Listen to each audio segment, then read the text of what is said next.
Hi, Johnny. Hello, come on in. Hello. Yeah, mind your head. Hello, nice to meet you. Yeah, nice to meet you. Oh, nice comfortable room in here. Yes, all right. Yeah, warm. We're rolling, Johnny. We're ready. Lovely.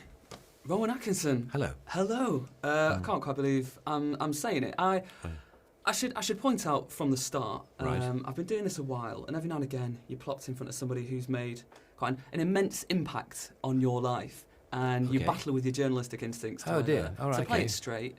Okay. Or to lean into it. Okay. So I'm going to lean into it. Okay. And I admit you, sir, are my comedy hero. Okay. Well, that's very sweet of you to say. Thank you. It's free to be nice, isn't it? okay. I thought I might as well. Yeah, absolutely. No, absolutely. Well, thank you. From not the 9 o'clock news to, Gosh, right, to okay. Bean to, of course, Blackadder to Johnny English and a Thin Blue Line. Your kind of work has followed me Oh, throughout great. my childhood and into adulthood. Well, I'm delighted. And it's nice to have an opportunity to actually say it. Yeah, absolutely. Well, I hope I don't, disappoint you on meeting. That's always Not at all, sir. that's always the challenge, isn't it? Indeed. Well, let's start with Man vs. Bee, shall we? Okay. Yes, please. What was it about this project which kind of piqued your interest, so to speak? Yeah, I just thought it was a fun idea. I mean, we started off with the idea of a house sitter, a guy who's, given the job of looking after a very fabulous house for a very wealthy couple full of priceless objects. And that just felt potentially funny.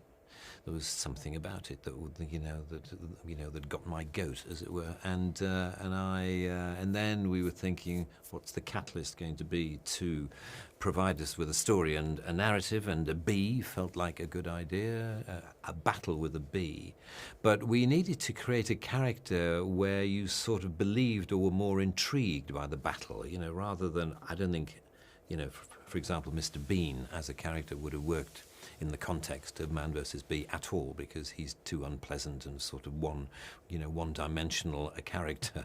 Whereas we needed someone a bit more real, a bit sort of nicer, a more three-dimensional sort of guy, and that's how we came up with, Trevor Bingley, the hero of Man vs. Bee, and he's a genuinely sweet guy. Actually, he's not been very successful.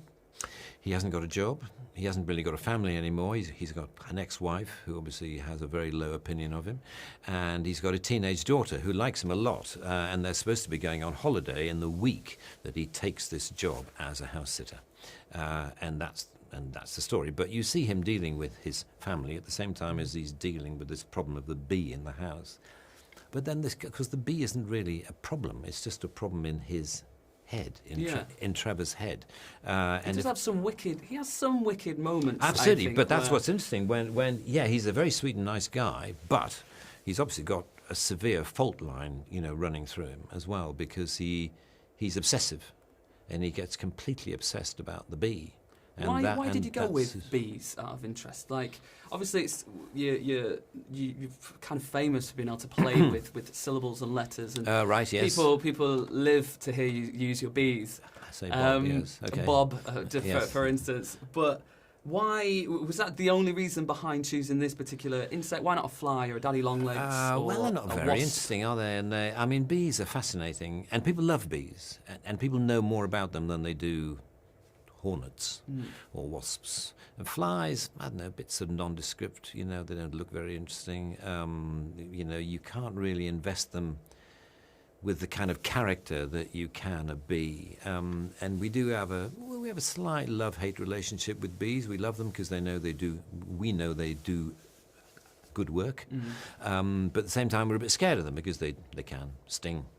But Trevor, our hero in this series, he gets completely obsessed with the fact that the bee should not be in this house, and the bee has other ideas.